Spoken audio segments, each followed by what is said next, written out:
I'm really excited to have you guys today. So everybody on the call, my name's Bob Stewart. I have three of the, I don't know, I would call you guys, like in my world, you guys are powerhouses. Like each of you guys are doing some really amazing things in your real estate business. And you were doing amazing things before COVID kind of came to be, right? And it's changed, I don't know what, a lot of how you guys, I think, are doing business just physically, right? All of you guys look like you're in your house. Although, Kris, you're probably in your office. You guys are in Idaho, right? So maybe a little bit different, or?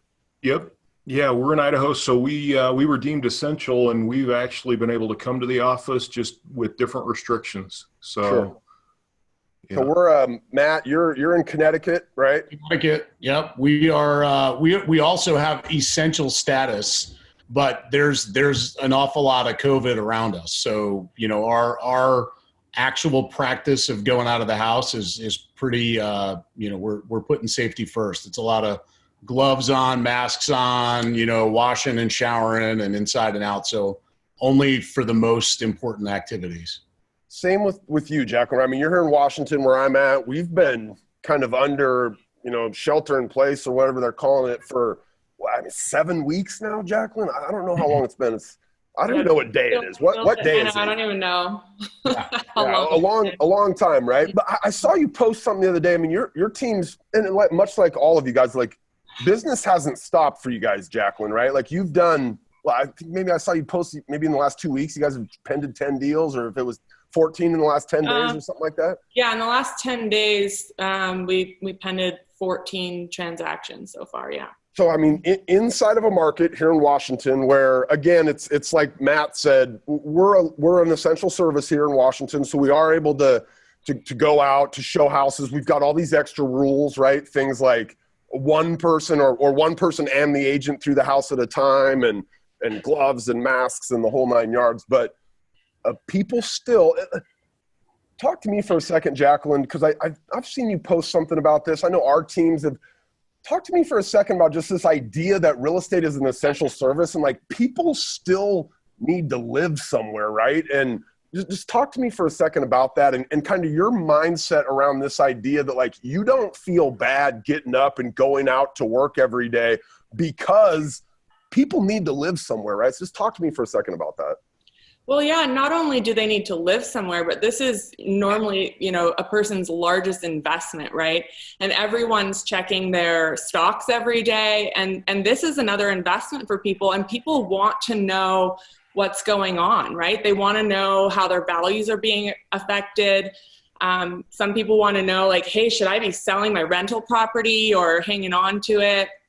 So there's a lot of people that need advice, and there's unfortunately a lot of bad advice out there right now, and the perception can get a little twisted, right? Based on what the media is saying and that sort of thing. So I just look at it as it's my responsibility, right, to be in front of my people and make sure that they're educated and informed.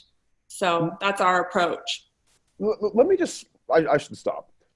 Let's make a proper introduction of each one of you guys so the people on the call are like, why am I even listening to these people? So Kris, do me a favor, like Anderson Hicks, when I think of Idaho, I think of you guys. You guys have a really big business. I think, look, Ben and I have interviewed Mike, one of your partners, before, and you guys have like a percentage of your market that is one of the largest numbers I've ever heard of. Like, so tell me just a little bit about your Anderson Hicks team, where you guys do business, and maybe what kind of volume you guys did last year, let's say. You know what? So I'm Kris Bertagnolli, the CRO of the Anderson Hicks Group. Thanks for having me, Bob. Anderson Hicks Group, obviously we went through a merger about a year and a half ago with the Anderson Group and the Mike Hicks Group. And what that did is it really doubled the size of the team. We cover all of East Idaho, which is, you know, up to Yellowstone, Jackson Hole, the border there, down to the Utah border, and then really over to almost Twin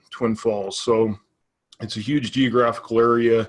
Idaho Falls proper, though, we own about, I would say about 15% of the market share here. And then we gather, you know, an additional 5 probably from the rest of the area we cover.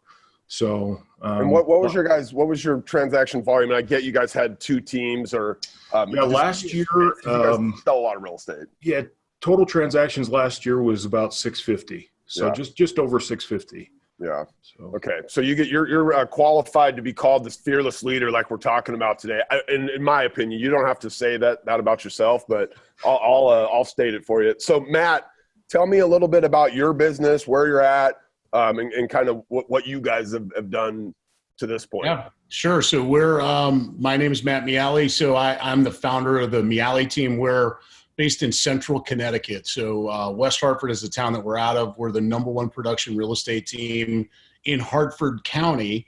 And we were number 2 statewide across all brands, all companies. And 85% of our business is only in Hartford County. So we've really barely even expanded outside of that geographic territory. That looks like about 400 units a year. So last year, just shy of 400.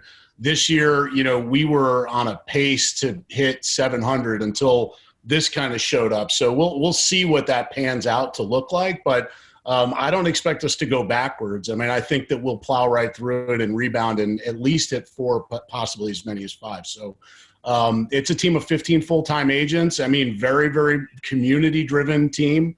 Our agents are in and about the community. We're PTA presidents and members of boards of charity organizations. So our design is very much about who are the people that we serve and how do we just get real deep into the towns and cities that we're in and attract people to us. So interesting. So I'm really interested to hear kind of how that's shifted for you guys, because you've been, it sounds like a team that's out in the community, like physically with people and doing things. Okay, cool. Yeah, that is who we are. Yeah. Jacqueline, so these two guys I know, but I know you, right? Like, so you're a part of our Ben Kinney organization, but give me a little bit of sense of your business down there in Vancouver, Washington. Yeah, I mean, I've been in the business a relatively short amount of time. So this is the first, shifting market I've been through. I've been in the business since 2015, and I've been a partner of Ben since about mid-2017, so about 3 years. We did just over $2 million in GCI and about 250 transactions last year. Wow. Okay, so you guys, in my opinion, qualified to be talking to us about how we should be thinking about, because you guys are running really big businesses that are navigating this, right? So I want to start, and Jacqueline, you already touched on it a little bit, but maybe Matt, let's have you talk to me for a second about mindset and like, what are you doing specifically with your agents and your team and even yourself to kind of keep your guys' mindset in the right place? Yeah, it looks a lot. It's super uncomfortable, right? So first things first, right? Like the first conversation we had was Friday the 13th. It was when it became very real that our world was going to change. And I called kind of an all hands on deck, everybody on the team, we need to have a Zoom meeting. We all got on a call at 12 o'clock and I just said, look, here's the deal. The next 60, 90, 120 days are going to get real uncomfortable for everybody. It's going to start feeling like we're just changing some stuff and there's going to be this blast of adrenaline. And then sometime around 30 days in, we're all going to get exhausted from it. It's going to start to fit. And I just laid that out. And the mindset question was, are you in or not? Because if you're not, now would be a better time to figure it out than later. And it was like, the experience there, I've shared this with the team. It was like that William Wallace speech from Braveheart. Like everybody was like, we're in, like all excited, like, yeah, we're in. And we're just now starting to hit that, like, oh God, he meant it. This sucks. Like, this is not fun. Like we're exhausted. Right. So, but what we turned that into is daily high level of visibility and accountability and vulnerability. Like, those are the things that I said up front. The only way we're going to make this is if you feel like crying, you got to come on the phone. You got to say, I feel like crying. I'm terrified. I'm scared. And we got to get it out and we got to move past it. And so it was just all about remembering that the activity was going to drive us, that we had to do the things we needed to do every day. We had to be vulnerable about it and we had to be visible about it. And so what's cool is, as an experience, is really brought the team together culturally. I mean, we are getting on a Zoom call every morning at 8:30 and staying on a Zoom call until 11:30 and putting it on mute after a 30-minute priority allocation for the day, and everybody's visible to everybody. I mean, we didn't do that when we had an office to go to. Like, it was like, you would see 2 or 3 people a day. We are all in each other's face all day, every day now for at least 3 hours. And then there's the one-on-ones that follow up and the cross collaboration. So that's been, I think, the archstone to keeping our mindset solid is we're just in it.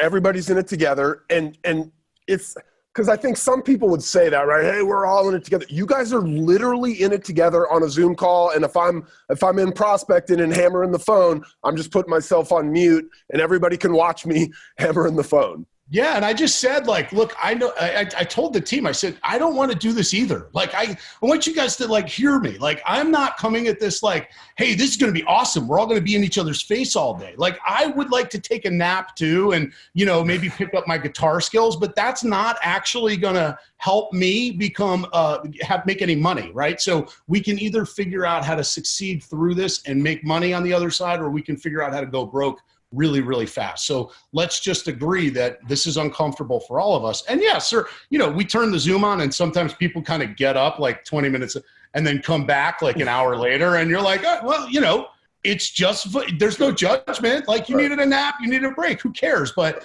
we're just in it. Like that's the deal. And I think that the feedback I'm getting from the team, again, we're, 7 weeks into it at this point, is like, wow, that really helps, because when I'm feeling lost and I look at the screen and I see there's 6 or 7 other people that are plugged in, engaged, and actively doing it, it makes me feel better about my own headspace getting a little bit wonky, right? And so that's a big part of it, is just getting together, collaborating around it, and then also, taking a page out of just using every tool at our disposal. Like, we need to work out, we need to exercise, we need to eat right. Like, those things are more a part of our conversation than have ever been. Like, we would always say it, but not really mean it. And now I literally am getting on one-on-one calls with people. I'm like, when's the last time you left your house? Like, I would never normally ask that question. And some of the answers are like, it's been 4 days. I'm like, hang up, go outside. We're going to talk while you walk. Like, that stuff is happening. It's just a more in treating the whole of each individual and also the team coming together and collaborating. Kris, when you guys are still like physically near each other, obviously socially distanced or whatever the case is, but has this changed like the way your team's operating? Or look, obviously you sell, however many hundreds of homes you guys sell, like you guys show up before this every day in a certain way. Has this changed your guys' mindset, or what has changed from here? What do you think you're learning through this? You know what, I think, we haven't seen it as bad as Matt has. But we saw it coming. We've been blessed to be able to learn from other areas of the country and see this kind of headed our way. And so, the week before the 13th, we've kind of set that as a date too, that we've been tracking to. Okay, 13th was, stay at home. And so what we did is we immediately said, okay, we got to get ISA set up to work from home. And that was the week before. We got 4 of the 5 that are working from home, and we've had to increase our communication there. They're doing Zoom calls with our ISA manager. We're jumping on. We've increased the visibility with those guys. And then every morning at 8:30, like Matt, we do what's called Winning Minute. And we did it before, but we do it now via Zoom call so everybody can participate. And I think the most powerful thing that we do in that Winning Minute, we stole from you guys, from Ben and his team when we were up there, and it's just a gratitude minute. And that's actually helped us to shape our mindset more than anything. We also started reading Man's Search for Meaning, which is Viktor Frankl. And just that book on top of the gratitude helps us to appreciate, okay, yeah, this is, to Matt's point, this is change combined with uncertainty, and it's leading to a lot of emotions and a lot of feelings that we never have had before or experienced. And so as a team, we're talking about, listen, control what you can control. What's the first thing you can control? What you think about. And how do you control that? Well, what you consume, right? Both physically and mentally. Don't spend all day on social media scrolling through that. There is a lot of polarizing information out there right now. And then we as a team, we started, as a leadership team, we started sending out a daily, we called it the Corone, and it was COROWN, a virus update, right? And it was just, how are we owning this as a team? What are the wins that we're seeing every day? what's happening with the ISAs. And man, that it's totally changed how they set up an appointment, right? Before it was, okay, this could be face-to-face. Now we're having to go through and saying, do you want to do a Zoom appointment beforehand? And we recognize, man, we aren't even capable to do that at a high level. So, as far as mindset goes, it's just we've been communicating, lean in, let's grow through this. We can come out the other side of this thing in a much better place than we went into it if we attack it. And so, it's just over communication, expressing gratitude, recognizing that we are in a much more positive position than we think sometimes, and sharing that as a team. And then, during these Zoom calls, we try to add a little bit of humor every once in a while, bring in a podcast or something that livens it up a little. So that's what we're doing. You said over communication. I was listening to Andy Stanley's most recent podcast on the drive up to Bellingham today, and he was talking about that idea of over communication. And it sounds, Matt, like you guys are, it's not over communication, right? But it's like even more than you think is necessary. Mm-hmm. And Matt, you guys sitting on a Zoom call all together for 3 hours, it's over communication, except it's necessary, right? Yeah. Jacqueline, mindset for you is always the thing. I think, and look, let's get vulnerable here, right? Because you've maybe struggled with your own mindset over time, right? And being a part, I think, of Ben's organization has really helped to shape your mindset. But like Ben would say, like I have happened, we still be a winner some days and we'd be a loser other days, right? Even though like our path is towards being a winner. What are you doing differently, or maybe just what are you doing more of to really shape your mindset here? Because I think so much, like, we're going to talk about some other things you guys are doing in your business, but like it all starts with our mindset. So what are you guys doing, Jacqueline? Yeah, I mean, a lot of the same things that the other guys have mentioned here, but I think, looking at the individual, I think Matt, you mentioned it, as a whole, and really looking at, I've got single moms that have young kids at home right now. I've got a lot of parents that are having to all of a sudden homeschool their kids, right, and run their business. And what we maybe were able to do before in the office, it's just not realistic for a lot of people to do right now in that same way. And so really, staying focused on, like, I can't do everything, but I can always do something, right? And so I think sometimes when we can't do everything that we want to do, we can get kind of frozen and then we just don't do anything. And so really focusing on, okay, what can we do today in my current mindset, right? Some days, to be honest, I'm just feeling really beat up and I'm feeling a little down, and I'm probably not going to be super effective calling for sale by owners today, right? And so instead of just doing nothing, what are some things I can do? Some days I just haven't been able to talk to people, but I can write note cards, I can send text messages, I can Facebook Messenger people. And so just really focusing on, there's always something I can do no matter what mindset or what's going through my head. Some days I need to take a day off and just go recharge, right? And being okay with that and being able to admit that and take that time. Sometimes that's the best thing you can do. Jacqueline, so it's Matt, he's got the whole group there. Kris, they're doing the morning power up thing. Like, how are you approaching this with your people? Well, we've always, the same thing, met at 8:30 in the morning in the office. So now we're just obviously meeting on Zoom. And then we have a team Zoom account that people can log into and lead generate together. So much the same as what Matt's doing. And then, more check-ins throughout the day. Definitely one thing I've noticed is people's focus or concentration is not, 100% right now, right? Because most of these people don't work from home on a daily basis, right? So just even finding the normal of doing that is a challenge. Yeah, so I think like shorter sets, we call them, like shorter little blocks, instead of like, we're going to lead generate for 2-3 hours or whatever it is. We're going to just do a short block of this one activity with this one script, you know what I mean? So having more specific things that people can do in shorter blocks, in a 45-minute while their kids are occupied having a snack and watching a show or whatever they're doing, what can I get done?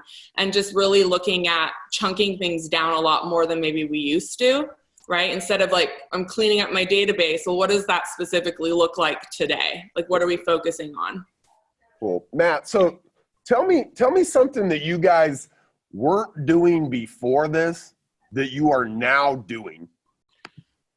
Well, everything, right? And right, a lot of things are different, but you know, there's a couple of things that we weren't doing before that we will keep. I'll focus on that, right? Okay. The most important thing that we have really adopted is, and I mentioned it earlier, we were a team of social interaction. I mean, we were 73% of our business last year was repeat and referral business. So like we very much were about the people we know. And we did that by doing client events, you know, again, community engagement, like that was where we got our interaction from.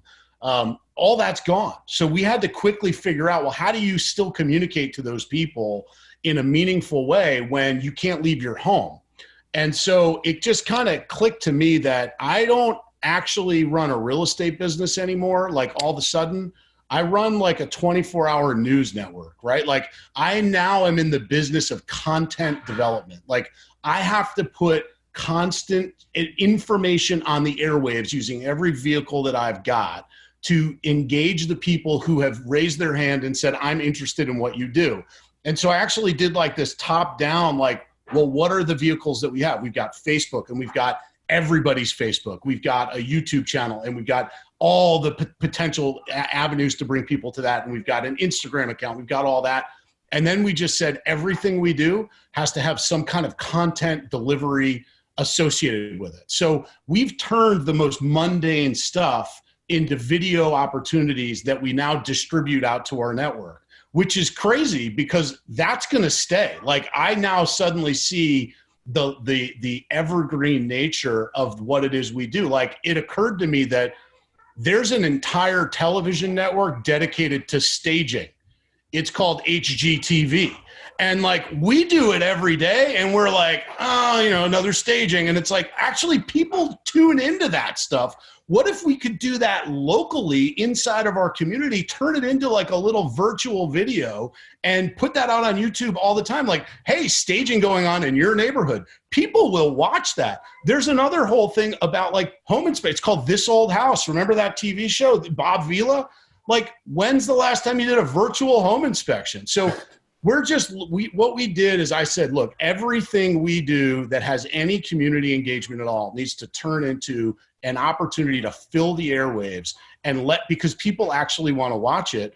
And it's interesting and it's engaging, and that's going to further develop the brand and then create inbound leads. And so that's going to stay. Like I get it now. We're a production company in addition to a real estate company. We did this thing where the first thing that happened when they closed the restaurants down is I started to think about all my friends who own restaurants. And one of my good friends owns a pizza restaurant in the town that I live in. And he's a client friend. And I was like, man, this sucks. Like they're out of business like tomorrow. So I called him up and I was like, listen, how many pizzas could you make for me tomorrow night? And he was like, what do you mean? I'm like, if I needed a lot of pizzas, how many could you make? And he's like, I don't know, like 200. And I was like, all right, that's probably too many. So I was like, well, what if I was to get like 20 to 40 pizzas every night for like the next month? And we just went out and delivered them to our sphere, to our clients. And he's like, I could do that. And I was like, awesome. And then he said, well, I'll donate them. I'm like, no, you're not donating them, dude. That's the opposite of what I'm trying to do. Like, I'm going to buy the pizza and then we're going to go out and we're going to deliver them to our sphere. So we've turned that into like a content delivery. People are tuning in to our Facebook page to watch the pizza delivery every night. Like, oh, I love this part. And we're getting all this crazy feedback from people, which is turning into more content. And we're just like the Miale team pizza delivery vehicle. Like, it's nuts. Like, I was like, I should get a truck and like brand it. Like, this could go somewhere. Like, it's really simple, but that's something we're going to keep. And so we're doing, that's how we're communicating. We've done over 600 pizzas in the last 6 weeks. Like, just 600 people that have gotten a doorbell ring, pizza delivered, note on top that just simply says, dinner's on us tonight. Thanks so much for being a loyal client. Like, that's it. You're giving me the warm and fuzzies when you say evergreen content. right? Yeah, because well, this idea that like that staging video you put out there, they're going to watch that 6 months from now, a year from now, 5 years from now, right? Yes. And it's still going to be valuable, as opposed to like, and look, there's nothing wrong with this, but opposed to going on and doing a video about the market stats of what's going on in your town right now, which is a fine video to do, right? And some people are going to benefit from that today, but that video, it doesn't have any legs. Like a month from now, 3 months from now, 6 months from now, that thing's withered away into the internet, right? Where your staging video, as an example, is it lives on, evergreen, forever. Kris, tell me something that you guys. By the way, Matt, like. Wow, awesome. We have a lady that I've been talking with. She's a Ben Kinney expansion partner candidate. She looks like she's maybe good. Anyway, she's doing something really cool where she's going to local restaurants and basically she's taking donations to go to local restaurants to then feed the heroes in her community, the frontline, the hospital workers and that kind of thing. So she's created another kind of thing like this, and she's getting picked up by the news. And so, I mean, we're engaged in that in our town too. It's called Food for the Front Lines. And it's we have adopted that. One of the team members, one of the guys on my team brought that in and said, hey, I want to do this, and said, cool, what vehicle? And it's just more content. And it's the same thing. He's raising money, buying the food from restaurants, and then delivering it to VA restaurants, nursing homes. So again, we're doing this kind of like spazzes. Like that's the thing I would say to everybody that's watching. Like, this is really rough. Like I don't watch all these things like, wow, nailed it. I'm usually like, oh, whoa, that was weird. Like, where's that? Like it's just is not perfect. Like I've just got clarity that we're not out in the community anymore. We have to move rapidly, and we have to also know our audience. Like the attention span of the people that are watching this, it's not long. Like if you produce a crappy video, like, you know what, 6 minutes later, they forgot about it. Like it's fine. Like just get into the community and keep going with it. So yeah, we're doing that too. So as much as we can. Wow. Okay. So Kris, I said this already, but you guys obviously were doing something really well before we got here. What have you decided is like something you're going to double down on, right? Something that you guys were doing before, fine, but now seems like a really good time to do more of that thing. You know what, Matt, that was a really cool idea. I'm still in that. I'm R&D in that, just so you know, Bob. There's a couple things. One is and this is not an idea, it's more of an efficiency, right? It's actually forced us down the path of figuring out how to allow our agents to be able to access the success team remotely from anywhere they're at, right? And empowering them at a different level. And so we've created some different tools, just different listing consults, buyer consults, things like that our agents are now able to access differently, and we're rolling those out. We're going to double down on that. One of the other things that we've done that you helped us with is just the virtual open houses. That's something that immediately we sat down, and one of the things that we have is we call it a DIRT score. It's do the right things. And so our agents have a list of different things that they can go and do on a weekly basis, different activities to create their DIRT score. And we were heavily invested in open houses. Our agents were doing level 7 open houses every week. And so it crippled their ability to do that when this happened. And so what we did is we said, okay, what tools and resources do we have? Well, Brivity allows us the opportunity to do an exclusive listing with a URL. And that URL allows us to put a Matterport, put all the pictures and do different things that way. And then Zoom allowed us to link into that and have one of the leaders do an interview with one of our agents walking through that Matterport. And that has been super powerful for us. It's allowed us to not only create a little bit of evergreen content, it won't last forever, but people are able to access that after the fact. And what we've done is we've created a link back to that URL that has a forced registration page. So anybody that comes back through there is going to register, and we've seen activity that way, and we're going to continue to do that long into the future. So that's I think I have a question somewhere else. Like what did you pick up here that you're going to continue to do? To me, the idea that as an industry we weren't like heavily invested in virtual open houses is it's almost staggering right now to look back and be like, what were we doing? Like, yeah, we should absolutely do an open house on a Saturday, right? Every Saturday. And that, like, you know, Jacqueline, that's a big part of your team. Matt, I don't know how much you guys are heavily invested in open houses, but Kris, you guys are. Why not Monday, Wednesday, and Friday too, right? Like after work at 6 o'clock when everybody's, especially now, sitting at home. So yeah, it's one of those things where you just go, what were we doing? We're definitely going to keep doing this as a strategy, right? So, all right. So one of the pieces that I think everywhere I've looked during these last couple of weeks, this piece of advice has come up, which is, you know, now is a better time or the best time or just as good of time as any to be reaching out to your past clients and your sphere. I'll start with you, Jacqueline, because you've already kind of mentioned it, that you're just looking to bring value to people. Talk to me for a second about, like, what are you guys doing when you're actually reaching out to your past clients in your sphere? Like, I'm assuming it's not the old, hey, you know anybody looking to buy or sell real estate, right? Like, what's that first, you know, if I'm somebody listening to this today and I'm like, I haven't done a good job of this, but man, I would like to, like, what does it sound like at first? Well, I think that it's like the easiest time because you literally like just, I'm like, throw the scripts out the window and just be a human freaking being. Like literally, it's that simple. Just call and check on, like, do you really care about people? Well, now you get to show it, you know, call and check on them. And if you don't really care, you need to rethink some things, but you know, you should want to reach out to your people. Right. And why, you know, I don't know. I just think that sometimes people feel uncomfortable doing it, but I feel uncomfortable not doing it. Right. I feel like, well, if you don't do it, then don't they just feel like they were just a transaction to you, you know? And then doing extra things. I love the pizza idea and just paying attention. You know, we're all spending a lot of time scrolling on social media. And if you see something, like I saw a person that her husband built a fire pit in their backyard and they're all proud of it, posting, and they're like, we love s'mores. So I just hopped on Amazon Prime and I sent them a s'more kit, you know, and that kind of stuff is so easy to do. I can do that from my house and I don't need a delivery truck, but I can just send that over and, you know, it means so much to people, right? So just kind of paying attention to what are people doing, and there's really easy, simple ways that you can let them know that you care.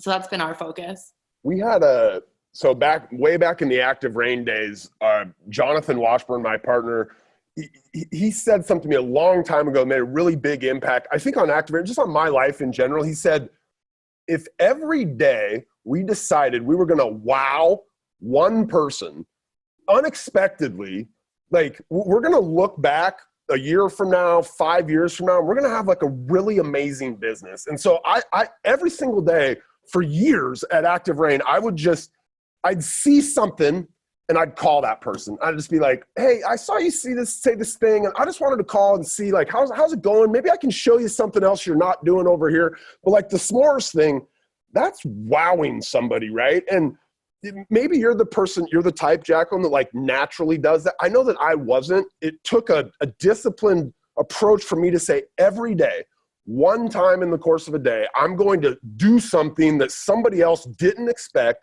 that made them think, wow, right? And cumulatively, Matt, you've got how many people on your team? 20?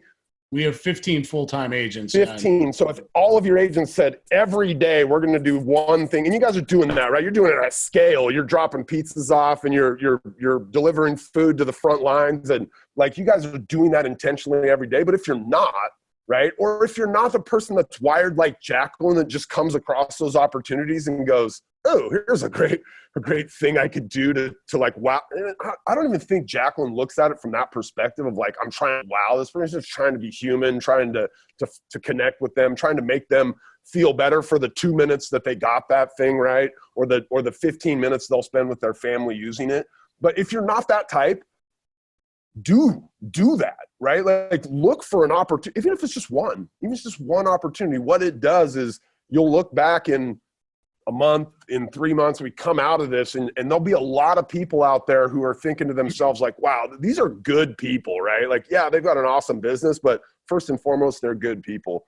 Well, and not only that, it's kind of selfish too, because I'm sure you guys feel awesome. Like when you're delivering those pizzas, like that's a really good feeling, or bringing food to people that need it. I mean, it's a way for me to keep my own mindset too, right? Positive. Yeah, one of my agents, to that exact point, Jacqueline, one of my agents shared with me that she was having a rough day the other day. And she said like, hey, can I deliver pizza tonight?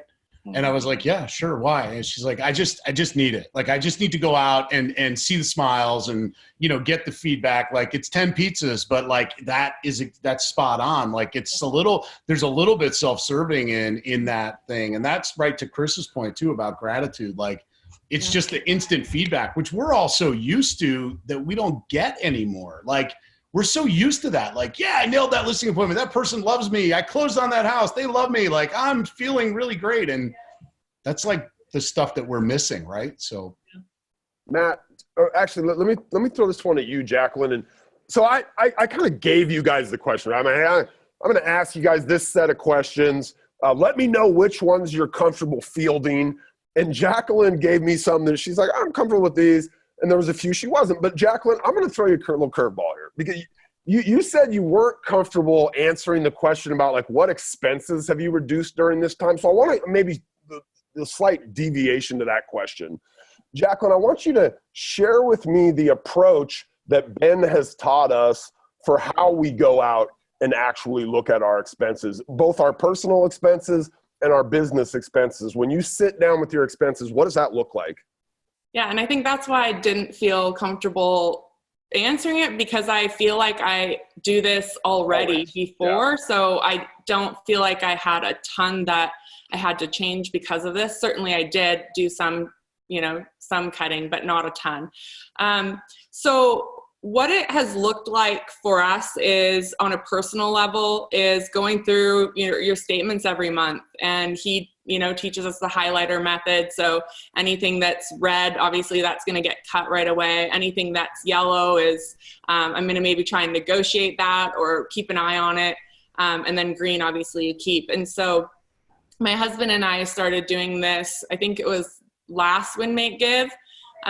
We tried to build the habit the first Win, Make, Give, didn't do it. So leading into the second Win, Make, Give, we started a wealth group here locally that we run, and we did that again, kind of self-serving.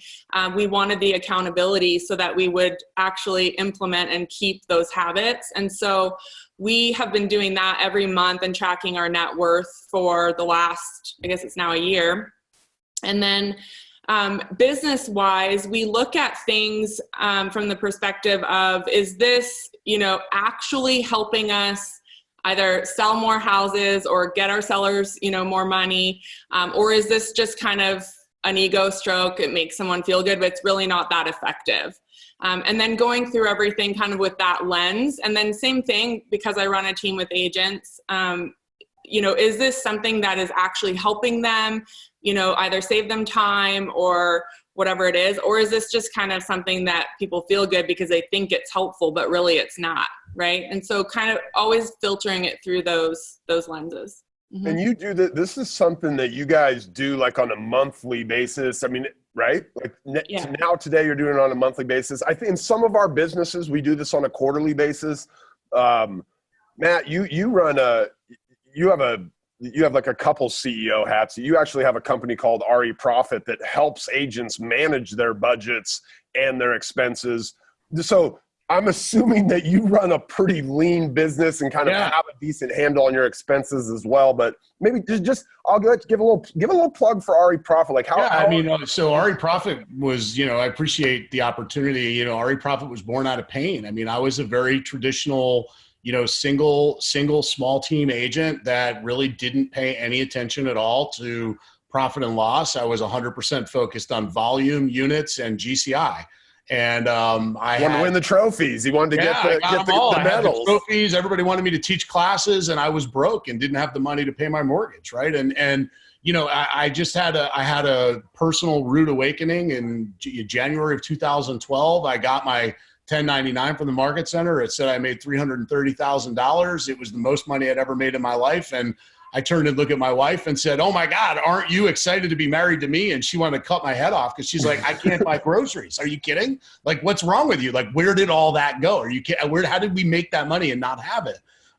And, you know, so I collaborated with our OP and we built a platform called RE Profit, which is really a simple, streamlined way to track your expenses in your business, creates a real-time budget, red light, green lights for you, tells you where you're overspending, underspending, and creates a real-time ROI report. So to Jacqueline's point, it tells you in real time, what are you spending money on that's actually producing money for you. So we changed the dialogue using this platform from one of dollars in, leads out, to dollars in, dollars out, which is the actual conversation we need to be having, but none of us are having often enough. So the answer is I'm super tied into what it means to be conscious of your expenses. And we run a really lean ship, but even still, I had some tough lessons to learn as the CEO as we moved into COVID, because what I did is we looked at, and we didn't have much to cut other than people. And that was painful for me because everything I ever invested in was about, and I ran this philosophy, I will overpay for the right talent to be a part of the organization, and I will prepay to get the results. But then suddenly when the worst case scenario happens, which I used to joke with my business partner, Matt Erdman, like 3 months of reserves is enough. I mean, the world would have to end for you to not have any money for 3 months. When would that ever happen, right? And then we used to joke about that. Like, you would never go to zero for 3 months. And then all of a sudden it's like, that might be a possibility. So I looking at where is there room to cut? And the only thing we had was personnel. And that was really tough because I love and care for the people that are part of the organization, but there was no way that the income we had for the first 3 months that we knew we would still have income, March, April, and May, was going to carry us to August. Like, it was just, we were going to run to zero. And so we had to furlough some folks. And the lesson I had to learn was that even in those worlds, you've got to create compensation structures that make sense for the business too, because otherwise you're putting your people in jeopardy, which is it's counterintuitive. You think like, I'm going to pay everybody and everybody's going to be happy, but you're ultimately sacrificing the health of the business when you're not paying attention to the income and expenses and really holding your dollars accountable. So even still, I still learn lessons inside of this. But that was a tough one for us, but we had to do it. And those people will come back. We'll welcome them back as soon as we ramp back up. But we have to live to fight another day was sort of the philosophy behind it. So RE Profit's a subscription business, and that's right. We ran Active Rain, and we still own and operate Active Rain for years. I'm shocked at how many Active Rain, and I should even say how many Active Rain users are out there just paying their $39 or their $29 a month. And they'll come in, like April is a big one for us, right? Then all of a sudden you get all these cancellation requests in April. Yeah. And we'll go look at these accounts and I'm like I feel bad. I'm like, oh my goodness, this person's been paying $29 a month for 15 months and they've never used this thing. And now it's April. And so most real estate agents are looking at their expenses once a year, right? Once a year. Come tax time, they're going, oh crap, I don't use that anymore. Let me get rid of that. And a lot of us are doing that in our personal lives as well. So, Jacqueline, I love the red light, green light, yellow. That my wife and I use that now. And we had to made some decisions coming in here. Like we got rid of some things, HBO, right? Like Kris, I want to just this has nothing to do with COVID, but I would be remiss, my friend, if I had somebody with the Anderson Hicks Group on here and I didn't bring up the promise.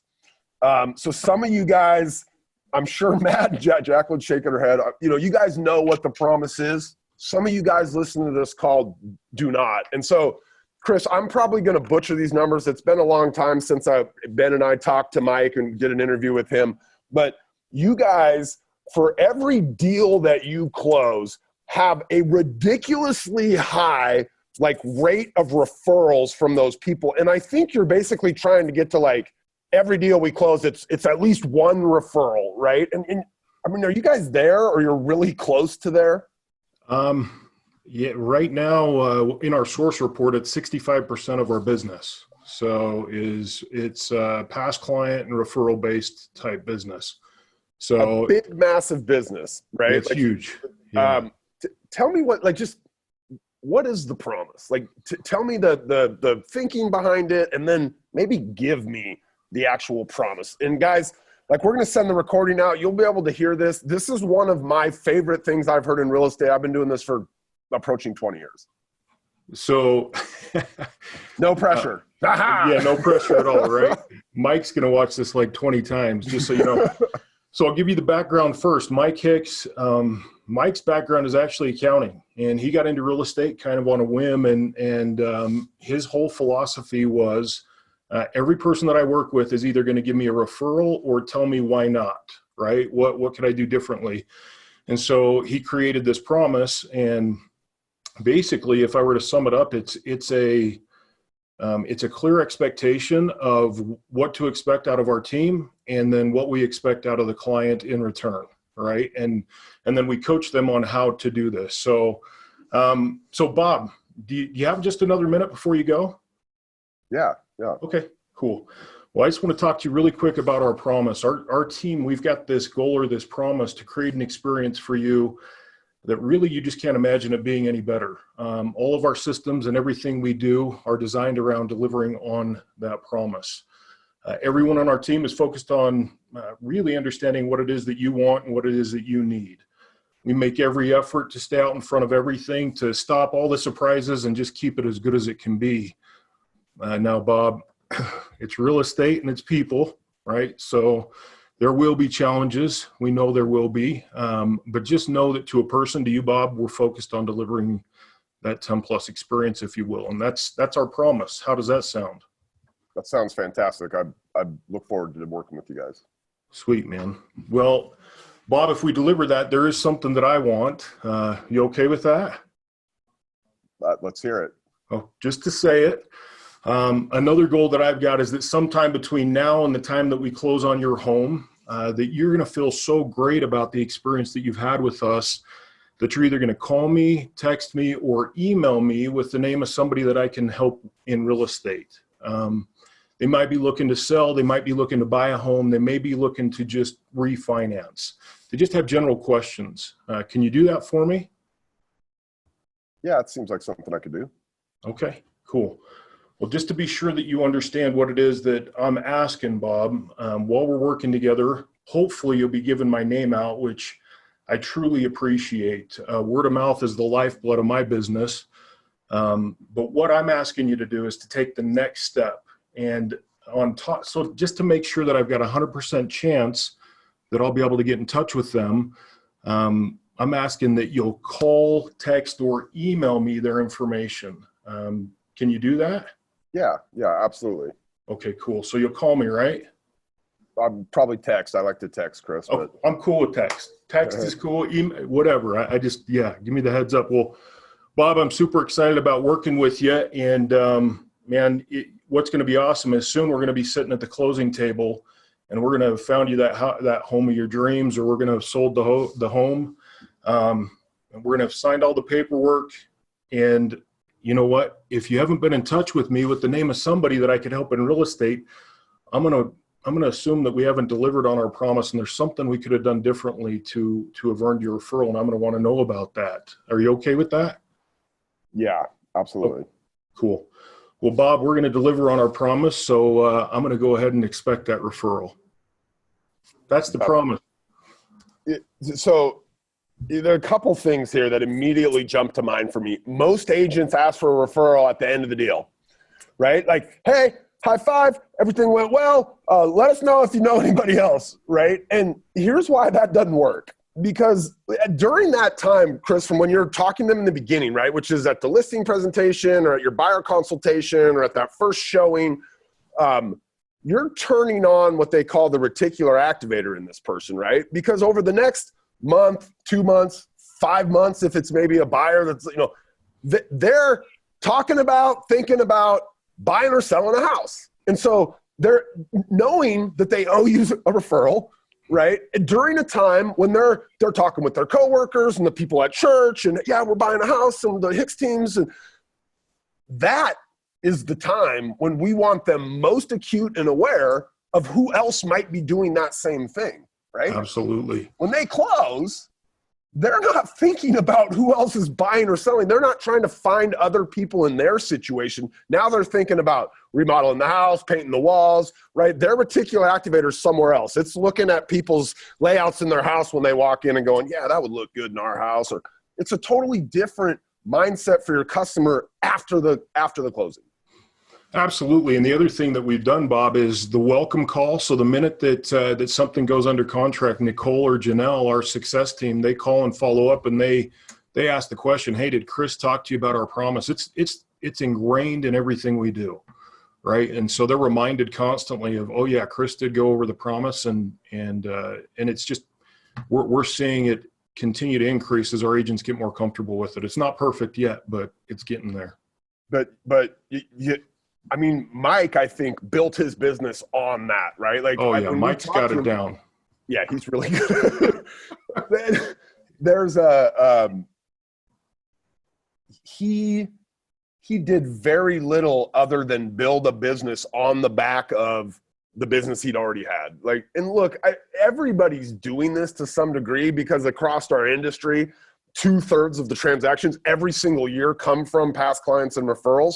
But a lot of people don't get as many as they should because they're asking at the wrong times, or they're not doing this very particular ask, which is, you're not just going to give my name out because everybody will go, yeah, oh yeah, I'm going to tell everybody how great Kris is, right? It's, you're going to send it to me. And so the delivery of that thing is, how you deliver it and what you say is just as important as you're actually asking for it. I love it, man. Well, and I can't reiterate what you just said enough. It's really fun to be with Mike, and Mike will actually get a text or an email, and it's in the exact format that he's asked for. Just text me or call me with their information, and he'll get a text that says, hey, Bob, Janine's looking for a house. She's going to reach out. Here's her contact information. So it works. Love it. All right.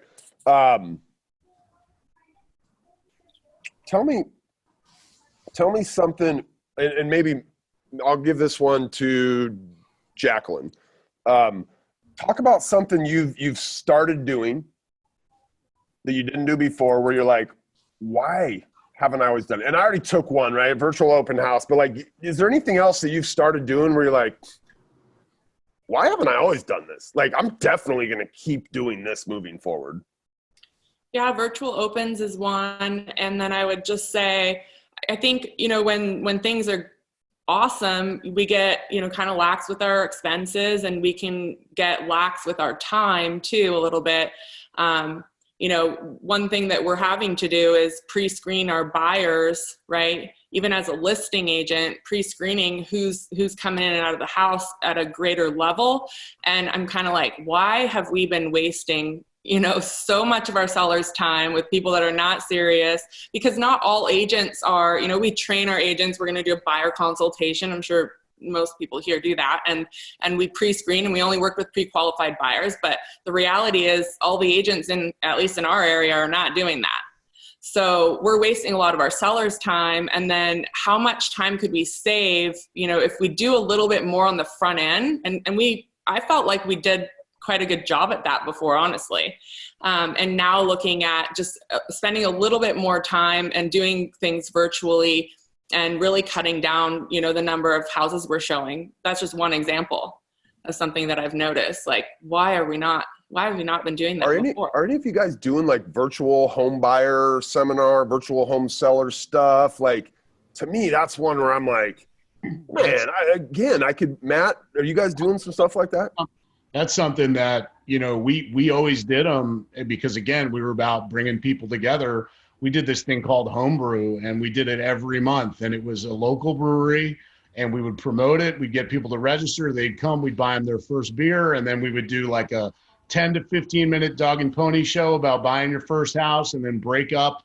And agents would, disperse and try to convert into consultations, right? That was a thing that we did, and we had one scheduled as soon as the state shut down.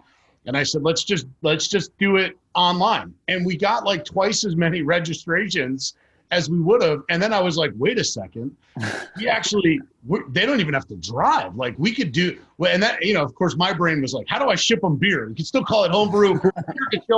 I was trying to get all funky with it. And I was like, let's just keep doing it. And so now those seminars, like that's forever. I mean, home buyer seminar, home seller seminar, investor seminar, back to the content thing, like that's it. Like we're doing agent masterminds that way, like everything. And you guys are doing the same thing at Brivity. Like it's so clear, like you just hit the gas pedal on, let's create a bunch of content and a bunch of information and people will come. Like if you build it, they will come. That's what we're experiencing. Like that is going to last forever for us. Like it's one of those things where like the fact that Ben and I haven't been out in front of our Brivity customers until like a pandemic and we're locked in our house is, I mean, both of us like just lament it every time we get it. Like the 5 minutes before we jump on one of these calls, we're like, we're morons. What have we been doing? I have felt exactly the same way. Like I cannot believe that I accepted the status quo, knowing what I know about technology. We used Zoom. We've been using Zoom for 2.5 years on my team. Like I've attended all this stuff. We just never dialed into it, but that's never going away. Like it just creates so much reach, and then it can last forever. It creates a library of stuff that your new agents can refer back to that you can send to clients. I mean, you could do a training and then send it to a client. Like, here's how you should look at your property, or here's how to stage it, all that kind of stuff. So I heard an agent the other day was saying that like they had done a virtual open house and they'd walked through the property and it was out on Facebook. And so they get done and they're cleaning up and getting ready to leave. And like somebody shows up at the door and the lady's like, oh, hey, I'm sorry. Like, do you have an agent? Like we're not doing showings right now. And the person was like, oh, I'm sorry. Like I was watching your virtual open house. I saw it on Facebook. And so I just figured you might still be here. We wanted to take a look around. Like that idea that like the things you're doing kind of live out there and right. They can't show up at your homebrew live session a week from now. Right. Right. Yeah. All right. Listen, you guys, thank you so much. I asked you guys last week if you'd come do this with me. I think I gave you the questions last night, but you guys are living this, right? So none of these questions I don't think took much thought for you. It was just like, let me reflect on exactly what we've been doing the last 2 weeks, a month. Jacqueline, for you, 7 or 8 weeks. Matt, I think for you it was long, right? So thank you guys so much. With a million things going on, I just appreciate you taking the time to join me and share a little bit with the people that I think are looking for ways to just continue to be fearless. And you guys are out there doing it. And like Jacqueline said, sometimes you're doing it when you don't want to, right? Sometimes you take a break from doing it, but you got to get up and do it again. And you guys are doing it because, you have people to lead, right? And your people have to be able to look to somebody and say, okay, Jacqueline's in the front of the crowd. She's charging with the flag and the sword. Matt using the reference to Braveheart, right? And so we got to follow Jacqueline. And Ben talks a bunch about in normal times, the leader sets the vision and then goes to the back and pushes. These are not normal times. And so I think all of you guys are out in front of your organizations like going, hey, let's go. We're all going. Everybody get behind me and we're all going to run and we're going to charge. And so I can tell that you guys are out doing that. And so I just appreciate you taking some time from leading your organizations to come over here and help us, give some ideas, some guidance to some of these other people who are leading their own organizations. So thank you, Matt. Thank you, Jacqueline. Thank you, Kris. I appreciate you guys. Thanks, Bob. Thank you, Bob. All right, you guys get back to work because I know you got people to lead and stuff to do and leads to call and pizzas to deliver. So we'll talk to you guys soon. For all the people behind the scenes that make these things happen, Mikey and Samantha and Josiah and all of them, thanks, guys. Appreciate you. We'll talk to you soon.